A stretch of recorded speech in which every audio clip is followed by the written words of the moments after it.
অনেকদিন পরে বসেছি, তোমাদের অনেক প্রশ্ন আজকে নেবো, কিন্তু প্রশ্ন ওদিক ওদিক দিয়ে করলে মুশকিল হয়ে যায়। এখানে আমাকে না, ওখানে রাখতে হবে।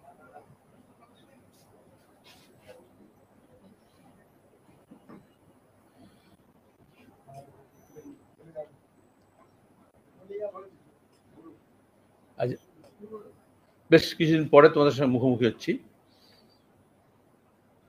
আগামীকাল ঈদুল জোহা, কোরবানি, ত্যাগের উৎসব। আর এই সময় হজ যাত্রীরা যান হজ করতে মক্কায়। আমরা যেমন সব উৎসবের প্রাক্কালে এটা বলতে হয়, দুর্ভাগ্যজনক, আনন্দ হবে, উৎসব হবে, সম্প্রীতি হবে, প্রতিবেশী, আত্মীয় স্বজন, জ্ঞাতি, তার সঙ্গে দাঁড়িয়ে যারা পরিচিত বন্ধু বান্ধব, তাদের নিয়ে লোকে আনন্দ করে। কিন্তু আমাদের আজকে দেশের অবস্থা এবং রাজ্যের অবস্থা যা হয়েছে, সেখানে প্রত্যেকটি উৎসবকে ঘিরে কিছু প্রদর্শন, কিছু উন্মাদনা, কিছু কটাক্ষ, কিছু প্রতিযোগিতা, এবং তারপরে দাঁড়িয়ে কোনো গুজব, কোনো হুজুগ, সে নিয়ে একটা দাঙ্গা হাঙ্গামা পরিস্থিতি তৈরি হয়। আর যেহেতু পশু কুরবানি হয়,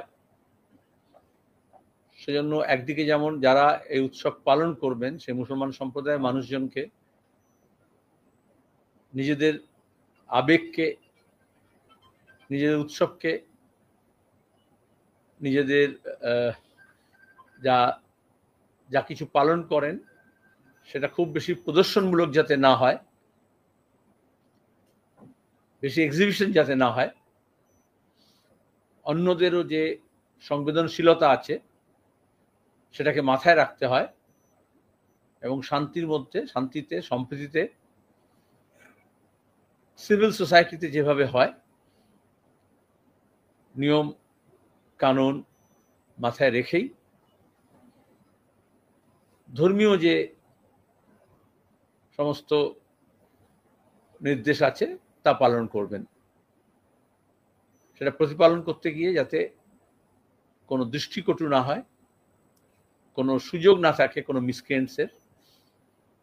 কারণ কদিন আগে আমরা দেখেছি মাটিগাড়ায়, এই রাজ্যে আগে ভাবা চলত না, যেটা উত্তর হরিয়ানায় হয়েছিল, যেটা উত্তরপ্রদেশে হরদম হয়ে থাকে, সন্দেহ করে মাংস আছে, কিসের মাংস, এই নিয়ে মাংস ব্যবসায়ী যে নিয়মিত যায় নকশালবাড়ি থেকে মাটিগাড়া রুটে সরবরাহ করে মাংস, তারপরে আক্রমণ করা হলো তাদের উপরে, এবং সেই নিয়ে একটা সাম্প্রদায়িক উত্তেজনা, এবং তারপরে বিশ্ব হিন্দু পরিষদ নেমে, বজরং দল নেমে যা করে, একটা ভাগাভাগি রাজনীতি। যদিও আমাদের রাজ্যে কোনো ধরনের মাংসে নিষিদ্ধ নয়, যা কিছু বন্যপ্রাণী সংরক্ষণের জন্য যে আইন আছে সেটাকে মাথায় রেখে বাকি যা কিছু আইনত আছে সেটা নিয়ে লোকে নিজের মতো করে, নিজের পছন্দ মতো ভক্ষণ করে, ব্যবসা করে। কিন্তু এই যে মরাল পুলিশ,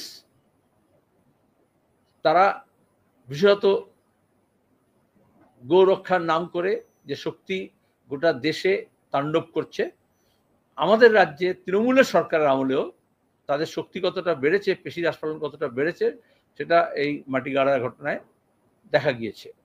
এবং তারপরে একটা হাঙ্গামা, হুজ্জুতি, নানান রকমের গন্ডগোল পাকানোর চেষ্টা হয়েছে। সেই জন্য আরো বেশি ঘর পোড়া গরু সিঁদুরে মেঘ দেখলে ডরায়। আগামীকাল ঈদুল জোহা, কোরবানি যখন পালন হবে, তখন দাঁড়িয়ে এই ধরনের কোনো শক্তি যাতে আমাদের রাজ্যের মধ্যে শান্তি বিঘ্নিত না করে এবং সম্প্রীতির যে পরিবেশ তাকে নষ্ট যদি না করতে পারে, তার জন্য আমাদের সবাইকে সজাগ এবং সতর্ক থাকতে হবে।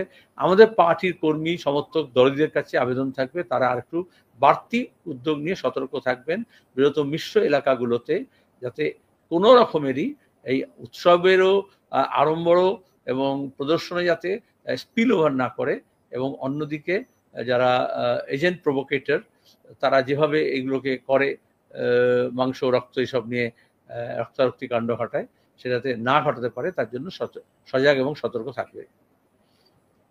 দ্বিতীয়ত হচ্ছে আগামী 9 তারিখে, 5 তারিখে আপনারা জানেন বিশ্ব পরিবেশ দিবস হয়েছে, কিন্তু সেটাকে মাথায় রেখে 9 তারিখে Jyoti Basu centre for social studies and রিসার্চে সুন্দরবনে এই জলবায়ু পরিবর্তন, সেখানে সুন্দরবনের প্রভাব এবং তার বিশেষত মানবিক এবং জীবন জীবিকার উপরে কি প্রভাব হচ্ছে, জীবনযাত্রার উপরে, সেটা নিয়ে একটা আলোচনা হবে জ্যোতি বসু সেন্টারে।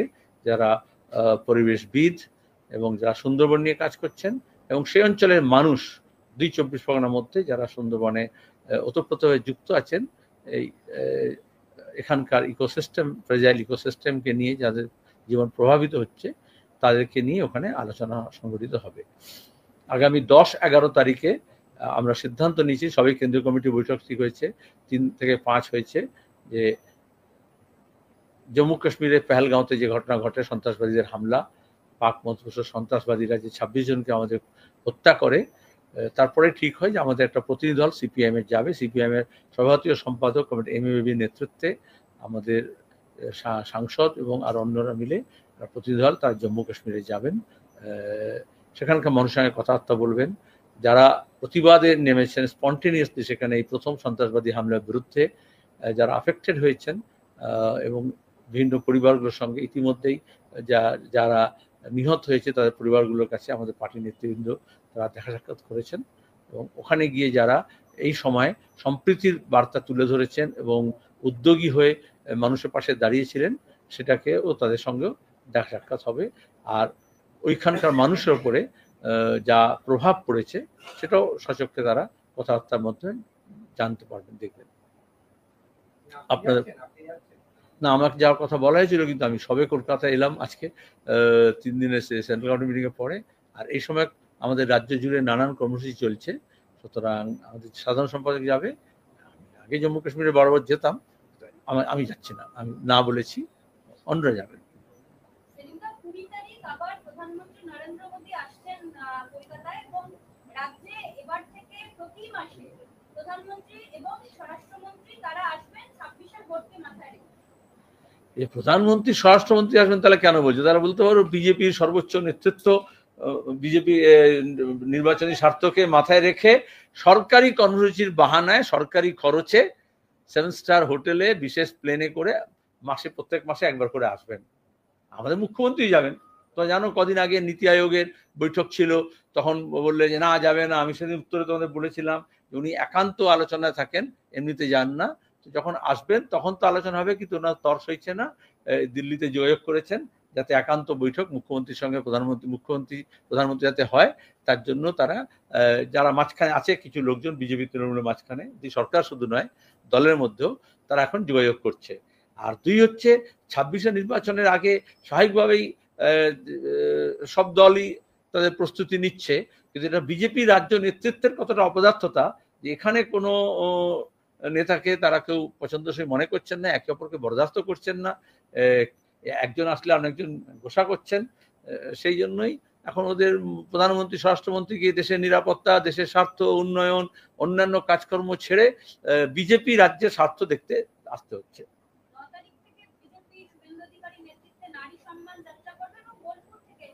হরিদ্বার থেকে শুরু করা উচিত ছিল। হরিদ্বারে দেখেছ বিজেপি মহিলা মোর্চার প্রাক্তন সভাপতি, তার নাবালিকা মেয়ে, বলতেও লজ্জা লাগে,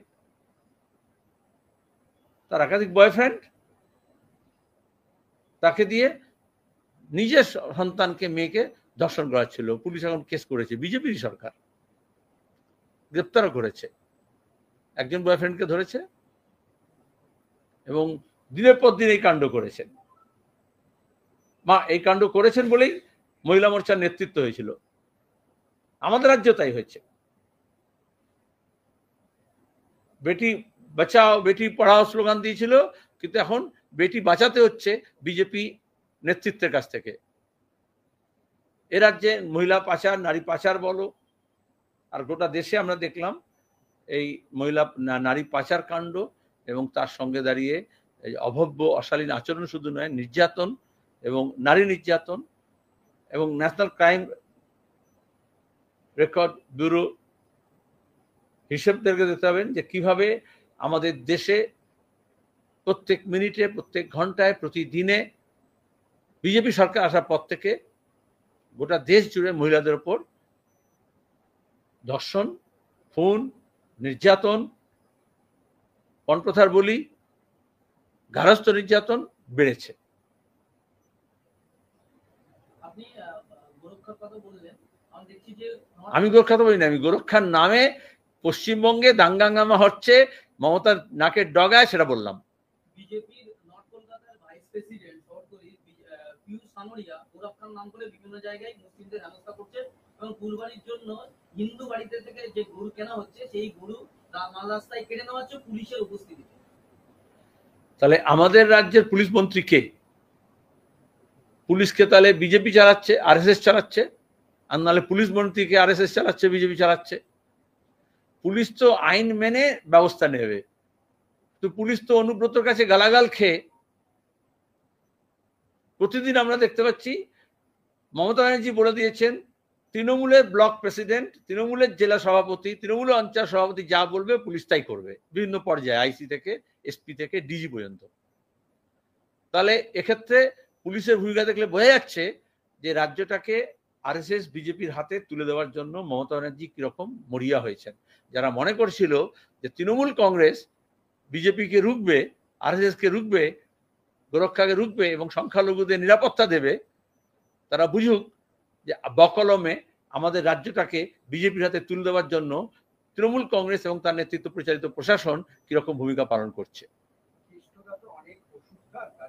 তিনি মনে করতে পারছেন না আইসিকে কি কি বলেছিলেন, এটাই উনি জানিয়েছেন যে যেহেতু প্রচুর ওষুধ খায়, ফোন করেছিলেন মনে আছে, কি কি বলেছিলেন মনে নেই। মমতা ব্যানার্জি বলেছিলেন তার অক্সিজেন কম আছে, স্মৃতিশক্তি কম আছে, এটা তোমার কাছ থেকে জানলাম, বা উনি বলেছেন আর কি। কিন্তু পুলিশ যে আইসির, বোলপুর থানার আইসির টেলিফোন হ্যান্ডসেটটাকে বাজেয়াপ্ত করলো, তার মানে একদিকে উনি বলছেন মনে নেই, আর এবার পুলিশের হাতে, মানে বুঝতে পারছো রাজীব কুমার ডিজির হাতে। তাহলে সেটাকে যেরকম চিট ফান্ডের সমস্ত সাক্ষী সাবুত লোপাট হয়েছে, এই ফোনটা থেকেও যাতে সব ইরেজ না করে দেয়, তাহলে দেখা যাবে তৃণমূলের নেতা অনুব্রত মনে করতে পারছে না কিছু, আর পুলিশ বলবে হ্যান্ডসেটটা থেকে কিছু উদ্ধার করা যাচ্ছে না। হ্যাঁ, যে কোনো সময় ইরেজ করতে পারে, কিন্তু যেখানে যেটা প্রমাণ ছিল, এটি সবচেয়ে মজার কথা এটাই। তো জানো, এই আরজিকর কাণ্ডের পরেও কলকাতা পুলিশ, বিধাননগর পুলিশ আমাদের অসংখ্য কর্মীদের কাছ থেকে, আন্দোলনে অংশগ্রহণকারীদের কাছ থেকে তার ফোন বাজেয়াপ্ত করেছিল। তখন আমরা এটাই বলেছিলাম যে আসলে যে ফোন রেকর্ড করেছে তার ফোন তো বাজেয়াপ্ত করতে হয়। এখন পুলিশ আইন বোঝাচ্ছে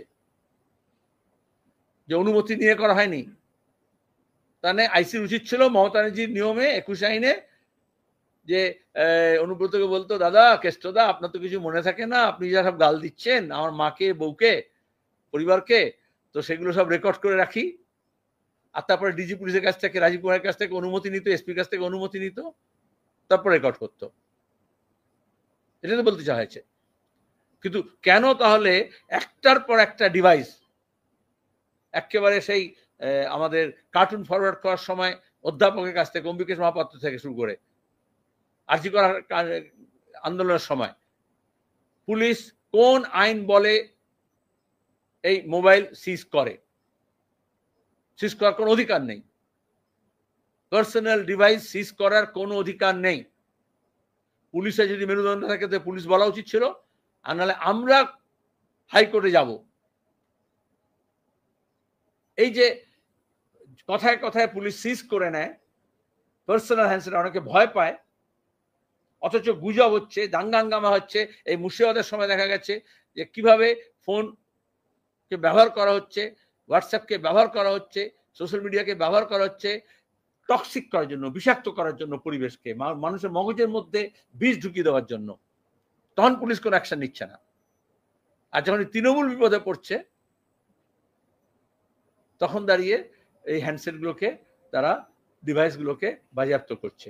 এটা কোর্টে গিয়ে আমাদের নির্দেশ দিতে হবে যে পুলিশের কোনো আইন নেই, যে আইনে পুলিশের কোনো এখতিয়ার নেই যেখানে তারা এই সিজ করতে পারে। নিচ্ছে, কিন্তু কেষ্টরটা নিচ্ছে না। বিষয়টা হচ্ছে কেষ্টরটা নিচ্ছে না, পুলিশেরটা নিচ্ছে। যে বলেছে তার হ্যান্ডসেট কিন্তু বাজেয়াপ্ত করছে না পুলিশ, কিন্তু যাকে বলেছে তারটা বাজেয়াপ্ত। ওটা মমতা যে অনুমতি না দিলে পুলিশ কি করে নেবে? ও খাস লোক, তুমি জানো না? অনুব্রত মণ্ডল মমতার খাস লোক। আবার ইদানিং দেখছি বিজেপির নেতারা অনুব্রত হয়ে প্রশংসা করছেন। সুতরাং কেন্দ্র এবং রাজ্য সরকারের উভয়ের খাস লোক হয়, তার যোগ্যতা হয়েছে। কারণ কি সব বেরিয়েছিল না, গোডাউন থেকে, ওয়্যার হাউস থেকে, কোল্ড স্টোরেজ থেকে নানান রকম সব সম্পত্তি বাজেয়াপ্ত হয়েছিল। তারপর তো আমরা দেখলাম সিবিআই কি করলো তদন্তের নামে। বকরিকাণ্ডে যখন তৃণমূলকে পুড়িয়ে মারা হয়েছিল, তারপরে তার তদন্ত সিবিআই কতদূর এগুলো আমরা দেখলাম। সুতরাং বিজেপি বা তৃণমূলের ছত্রছায়া থাকলে সব অপরাধী অনুব্রত হতে পারে, বা অনুব্রতর মতো লোকেরা সব অপরাধ করতে পারে, এটাই বোঝা যাচ্ছে। Moral of the story.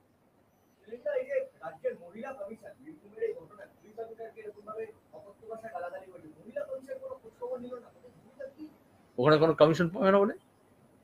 Trinamool সরকার সে যাই বডি তৈরি করুক, এগুলো সব কোয়াসি জুডিশিয়াল বডি, কিন্তু সংখ্যালঘু commission, OBC commission, SC ST commission, women commission, রাজ্যের হোক বা কেন্দ্রের হোক, তারা সব দলদাসে ভর্তি। এবং যখন দলের নির্দেশ হয় তখন এদিক থেকে ওদিকে ছোড়াছুড়ি করে। তারপর কি করে? তারপর কোথায়? সন্দেশখালির পরে তো কত কি শুনেছিলাম আমরা। তারপর কি হলো আলটিমেটলি? কোন কমিশন কি করেছে, কি তার ভূমিকা?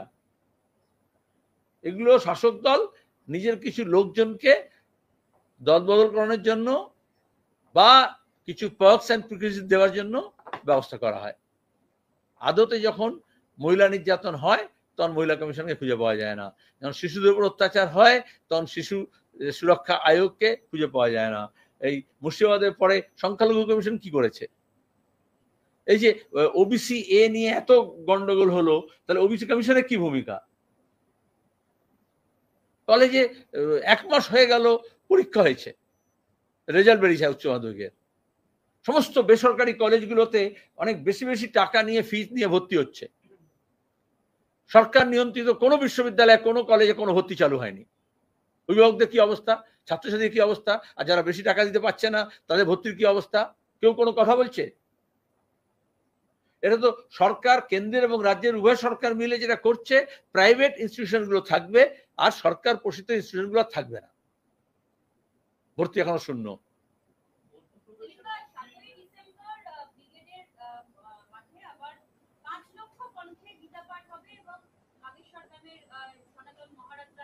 ছ মাস থেকে প্রচার শুরু করে দিয়েছো?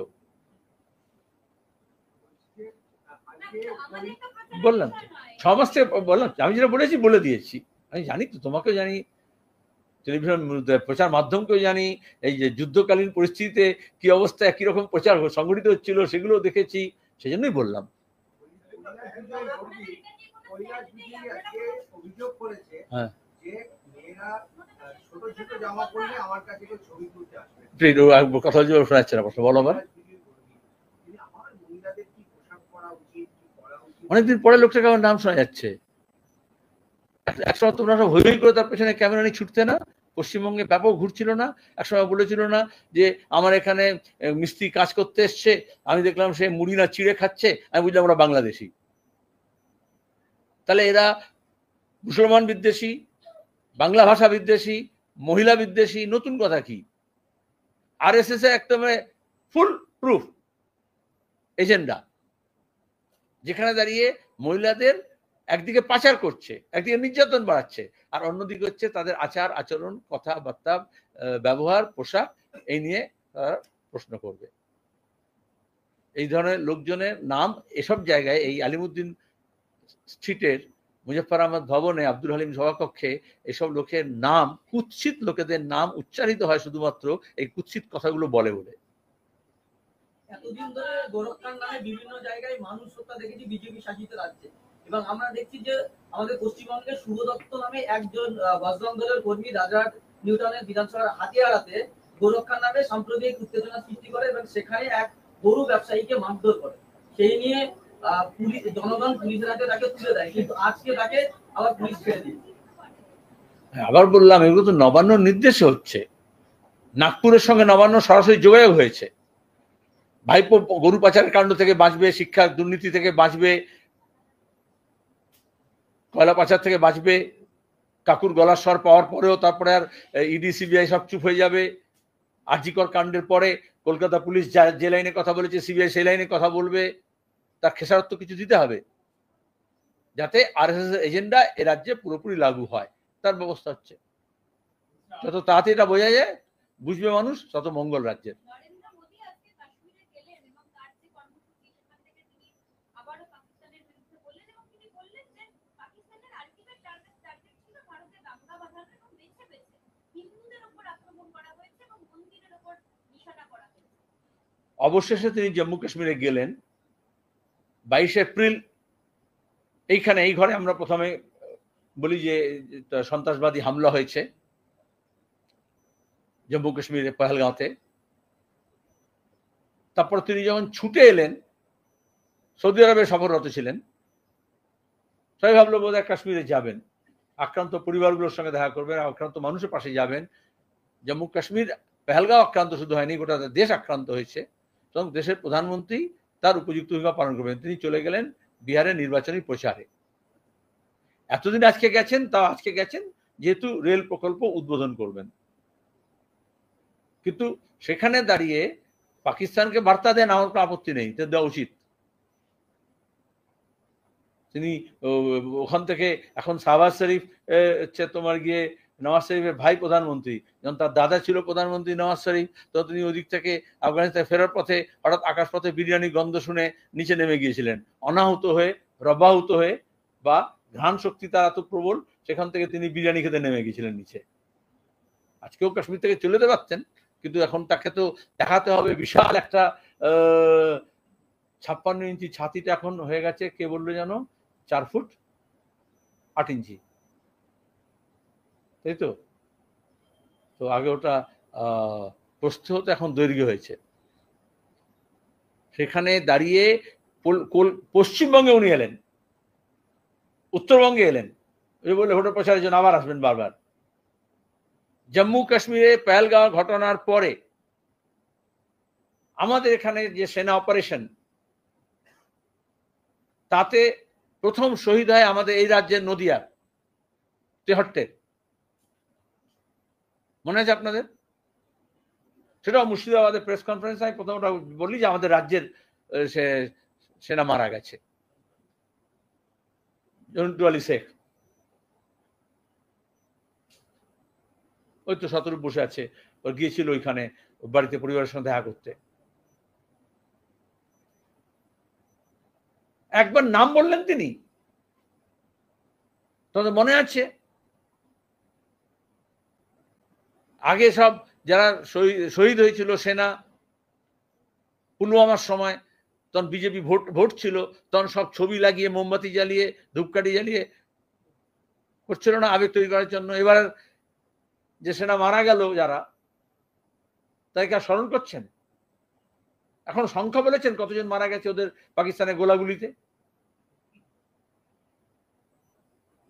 তাহলে ওখানে গিয়ে কি স্মরণ করেছেন? গোটা পৃথিবী উনি ঘুরে বেড়াতেন, আর তোমার সব বিশ্বগুরু লিখতে। আর এখন বিরোধী দলের সব এমপিদেরকে নিয়ে সর্বদলীয় প্রতিনিধি পাঠাতে হলো বিভিন্ন দেশে আমাদের দেশের অবস্থান বোঝানোর জন্য বা বোঝার জন্য। বিরোধীরা তার কাজ করেছে, দেশের কথা, দেশকে প্রতিনিধিত্ব করতে হবে। কিন্তু প্রধানমন্ত্রীর কাজ ছিল, কথা ছিল সর্বদলীয় বৈঠকে থাকেননি দুবারে। তারপরে কাজ ছিল সংসদীয় বিশেষ অধিবেশন ডাকা, যেখানে দাঁড়িয়ে এই দেশের অবস্থাটা সবটা বলা। সংসদীয় গণতন্ত্র, এটা রাষ্ট্রপতি শাসন নয়। কিন্তু তিনি সব বিরোধী দল তার দায়িত্ব পালন করলো, কিন্তু শাসক দলের যে দায়িত্ব ছিল, প্রধানমন্ত্রী যে দায়িত্ব ছিল, সে দায়িত্ব তিনি পালন করলেন না। শেয়ার করতে হয়।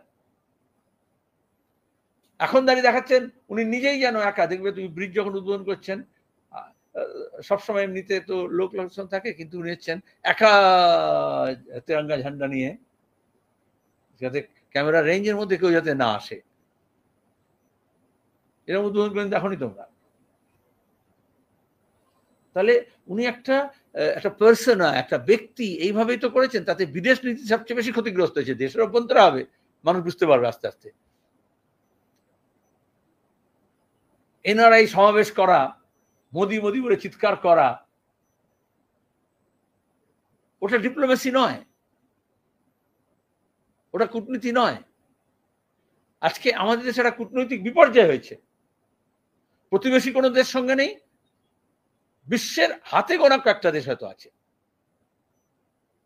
কারণ আমাদের পররাষ্ট্র দপ্তরের তরফ থেকে যা করার কথা ছিল সরকার সেগুলো করতে দেয়নি। পররাষ্ট্র দপ্তরকে বলবো না, উনি যেটা বলেছেন তোমার প্রশ্নের মধ্যে আছে, যেটা ঠিক বলেছেন অন্তত, যে সন্ত্রাসবাদী পাক মদতপুষ্ট এই সন্ত্রাসবাদী হামলার উদ্দেশ্য ছিল আমাদের দেশের মধ্যে দাঙ্গা হাঙ্গামা লাগিয়ে দেওয়া, ছড়িয়ে দেওয়া। এটা আমাদের বিদেশ সচিব বলেছিলেন প্রেস কনফারেন্স, তার জন্য গাল খেতে হয়েছিল।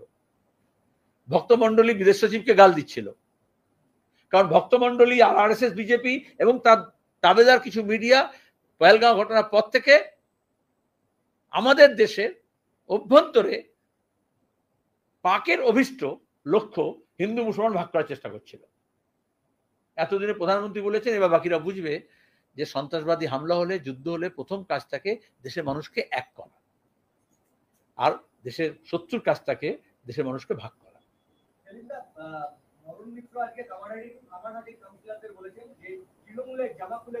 আমি তো দেশের শত্রুর কথা বললাম, তুমি গণশত্রুর কথা কেন বলছো? বলো।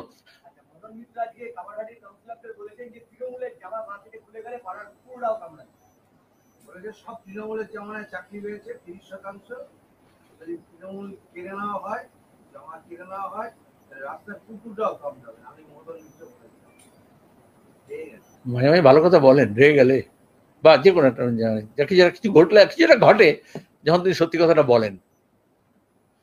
কিন্তু আর বেশি দিন নেই যে যখন রাজ্যের মানুষ তৃণমূলের জামা থাকলেও ওই অবস্থা হবে। অনেকেই জামা খুলছে তাদেরই, আগামী কিছুদিনের মধ্যে খবর পাবে বেশ কয়েকটা জামা খুলছে।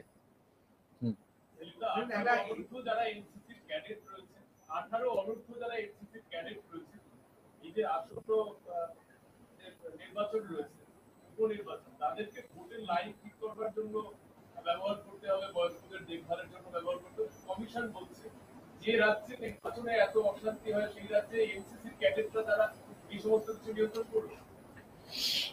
প্রথমত উপনির্বাচনে কি পুলিশের হাতে অভাব হয়ে গেল? বলা যাচ্ছে সিভিককে ব্যবহার করবে না, কিন্তু আমি নিজে এনসিসি ক্যাডেট ছিলাম। ইনফরমেশন জুনিয়র ডিভিশনে করেছি, সিনিয়র ডিভিশনে করেছি এবং মেজাজে করেছি। এনসিসি করার একটা নির্দিষ্ট উদ্দেশ্য আছে। আমাদের এখানে যেখানে ভিড় হয়, ক্রাউড হয়, পুলিশ পারে না, সেখানে ট্রাফিক কন্ট্রোল করা, ভিড় নিয়ন্ত্রণ করার জন্য ব্যবহার করা হয়। কিন্তু আসলে তাদেরকে তার ওরিয়েন্টেশন হয়, একটা ট্রেনিং হয়, সেই ট্রেনিং করার কথা। কিন্তু এটা হচ্ছে হোমগার্ডের বা সিভিকের কাজ করানো সস্তায়, এটা ঠিক না। বিশেষত ছাত্র, তারা এনসিসি মানেই হচ্ছে শুধু 18 অনুর্ধ যুবক নয়, তারা হচ্ছে সবাই ছাত্র। তাহলে আমাদের দেশে শিক্ষকদেরকেই সরকারি কর্মচারী কম আছে বলে এই নানান কাজের ব্যবহার করা হয়। সেন্সাস হবে, তার সার্ভে হবে, সরকারি যত যাবতীয় কাজকর্ম আছে, বিলি বন্দোবস্ত আছে, শিক্ষকদের ব্যবহার করা হয়। এখন ছাত্রদেরও ব্যবহার করা হচ্ছে, শিক্ষাটা লাঠি উঠে যাবে। কোভিড নিয়ে কিন্তু একটা সিরিয়াস অভিযোগ উঠছে। হ্যাঁ, দাঁড়াও। কোভিড নিয়ে একটা অভিযোগ উঠেছে যে কোভিড পোর্টালকে আবার সেই সাপ্রেস করা হচ্ছে, সঠিক তথ্য সামনে আনা হচ্ছে না। মুর্শিদাবাদে একটা জায়গায় টেস্ট হয়েছে, সেখানে দেখা গেছে 10 জনের মধ্যে 9 জন কোভিড পজিটিভ, কিন্তু সেই তথ্যগুলোকে আবার বিকৃত করা হচ্ছে। এই অভিযোগ বিভিন্ন মহল থেকে উঠছে। এটা সামাজিকভাবেও খুব গুরুত্বপূর্ণ। আমাদের দেশে এবং রাজ্যেও আবার নতুন করে একটা আবহাওয়া তৈরি হচ্ছে যেখানে কোভিডের বিপদ বাড়ছে এবং সেটা শনাক্ত করা হচ্ছে অনেক রোগীকে। কিন্তু আমরা গতবারও দেখেছিলাম গোটা দেশে এবং রাজ্য সরকার এবং কেন্দ্র সরকার উভয় মিলে সঠিক তথ্য মানুষের সঙ্গে শেয়ার করেনি। মানুষকে সচেতন করার জন্য প্রথম কাজ হচ্ছে সঠিক তথ্যকে দেওয়া। সেখানে দাঁড়িয়ে সরকার গোপন করেছে। কত মানুষ মৃত হয়েছে এখন সব জানা যাচ্ছে, রাজ্য সরকার কেন্দ্র সরকার কেউ এটা জানায়নি। তাহলে সরকারের উচিত মানুষকে সচেতন করার জন্য প্রচার করা, মানুষকে একটু সজাগ এবং সতর্ক হতে হবে। ভয় পেলে হবে না, কিন্তু সঠিক তথ্য স্বাস্থ্য দপ্তর, রাজ্য সরকার এবং কেন্দ্র সরকারের স্বাস্থ্য দপ্তর যাতে তুলে ধরেন, যাতে মানুষ আরো বেশি, সংখ্যা গোপন করে কি হবে, সংখ্যা বাড়ছে যদি দেখা যায়, যেরকম পার্সেন্টেজ বাড়ছে টেস্টের ক্ষেত্রে যদি দেখা যায় পজিটিভ পার্সেন্টেজ বাড়ছে, তাহলে সেটা তো আরো বেশি অ্যালার্ট করতে কাজে দেবে। বলো এবার। দমদমে এক স্কুল শিক্ষকের বাড়ি থেকে সেই স্কুলের যাবতীয় রেজিস্টার, অর্থকরী সমস্ত কাগজপত্র সমস্ত কিছু মিলেছে। একজন স্কুল শিক্ষক, শিক্ষামন্ত্রীর মানে বাড়ির দূরত্বে থাকেন। শিক্ষামন্ত্রী ঘনিষ্ঠ হবেন, শিক্ষামন্ত্রী বাড়িতে গেলে আরো অনেক টাকা পয়সা পাওয়া যাবে।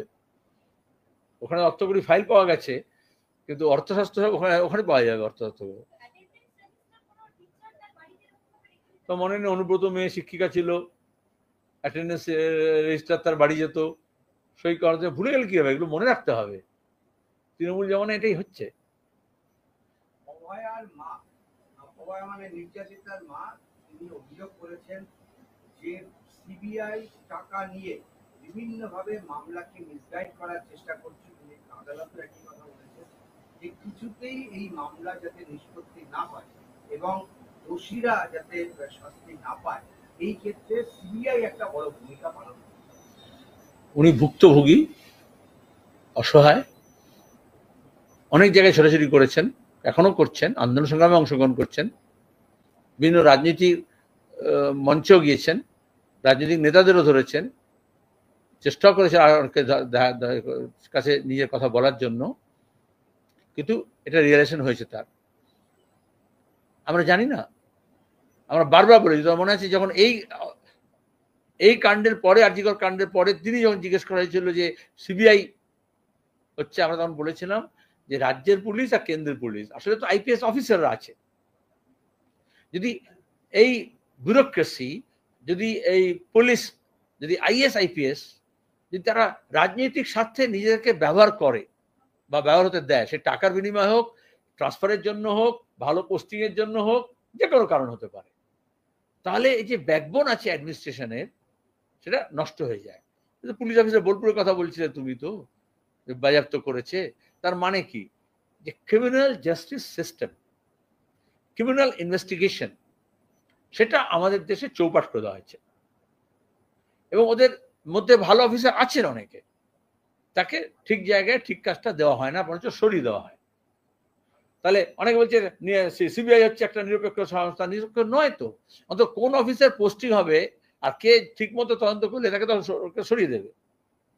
আর আমরা তো আমাদের সিঙ্গুরের আমাদের নেতা সুজিত দত্ত নাম তো জানি, কিভাবে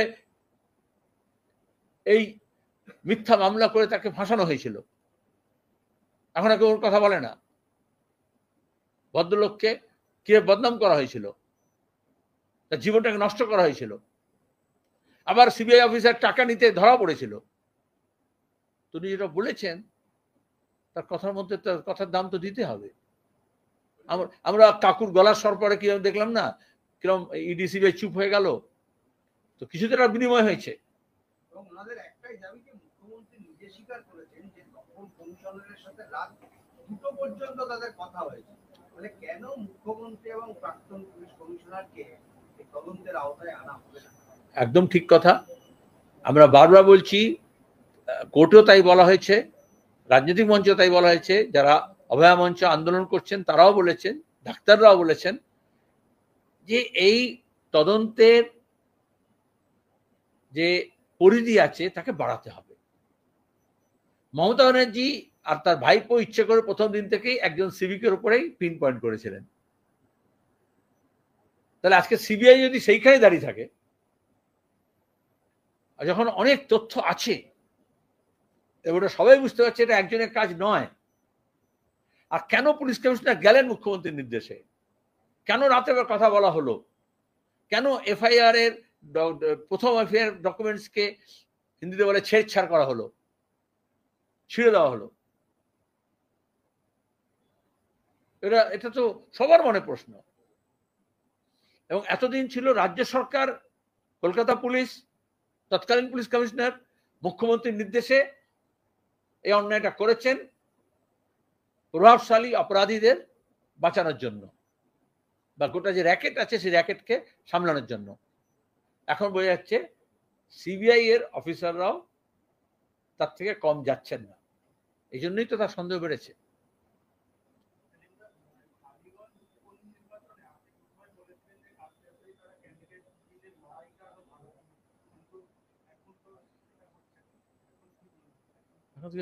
প্রথম যখন ঘোষণা ছিল আমি বলেছিলাম, আমার মনে আছে বর্ধমানে প্রেস জিজ্ঞেস করেছিল, আমি বলেছিলাম কালীগঞ্জে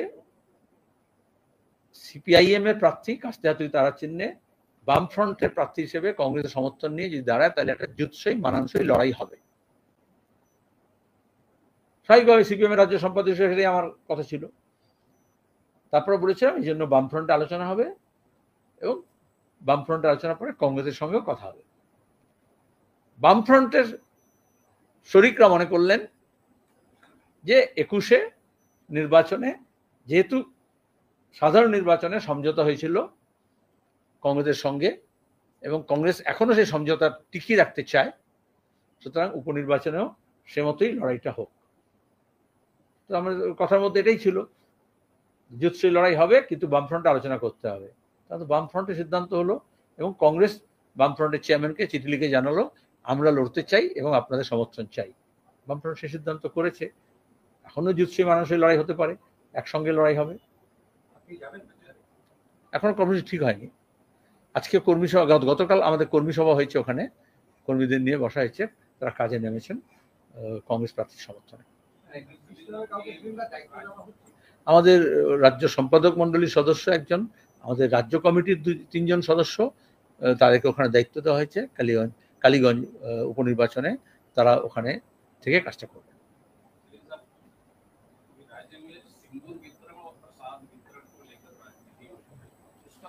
अच्छी बात है, यह बताए তোমাদের সুবিধার জন্য আমি অনুবাদও করে দিচ্ছি ওর প্রশ্নটা শুনে, যে সিন্দুর বিতরণ এবং প্রসাদ বিতরণ নিয়ে যে রাজনৈতিক কর্মসূচি হচ্ছে এই ব্যাপারে আপনার কি প্রতিক্রিয়া?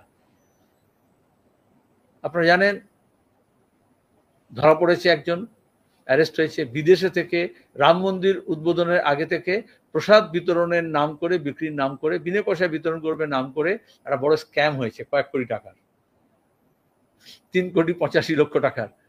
ওরা উত্তরপ্রদেশের পুলিশ তাকে ধরেছে। উত্তরপ্রদেশের এই লোক আমেরিকা থেকে ওয়েবসাইট করে বিভিন্ন লোকের কাছ থেকে টাকা পয়সা নিয়েছে যে বিনা পয়সায় প্রসাদ হবে, কিন্তু শুধু ফেসিলিটেট করার জন্য ফি হবে 51 रुपया, और होता भी 1+ करके। तो जब भी बीजेपी अगर कोई ऐसा कुछ घोषणा करता है तो उसमें समझना पड़ेगा कि बाप बुलाना भैया भैया सबसे बड़ा रुपया। तो इसके अंदर कुछ राजनीतिक चाल है और उसके साथ कुछ राम नाम तो ढाल है, हाँ, लेकिन इसमें कुछ पैसा कौड़ी माल का ताल है, ये ध्यान में रखना पड़ेगा।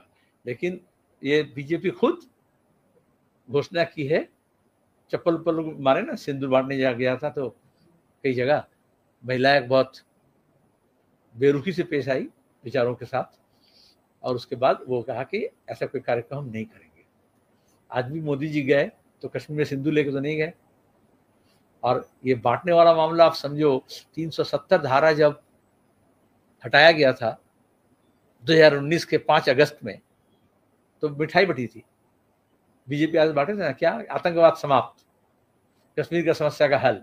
उस समय हम बोले तो धोखाधड़ी होगा, लेकिन उसके साथ ये कहा गया था कि तुम्हें खूबसूरत लड़कियां मिलेगी कश्मीर में, शादी करोगे। कितने लोग शादी किए जाकर कश्मीर में? हरियाणा के मुख्यमंत्री बोले थे खट्टर जी, वो खुद मुख्यमंत्री नहीं रहे, अब केंद्रीय मंत्री हुए। और कहा था जमीन खरीदने मिलेगा। कितने लोग जमीन खरीदे? आप जरा खबर तो लगाओ, मीडिया में जब खबर करते हो तो उसके बाद तो उसका फॉलोअप करना चाहिए कि जम्मू कश्मीर में कितने लोग जमीन खरीद लिए। बल्कि आज पहलगांव के मामले के बाद ये बात साबित हुआ कि कश्मीर का मसला हल नहीं हुआ, आतंकवाद समाप्त नहीं हुआ, बल्कि आतंकी हमले बढ़े हैं। हमारे सुरक्षाकर्मी और हमारे नागरिक की मौतों की संख्या बढ़ी है। तो इसलिए ये नौटंकी बंद करें और देश की हिफाजत करें। देश की हिफाजत के लिए देश की जनता को एक करें और सुरक्षा को, चौकसी को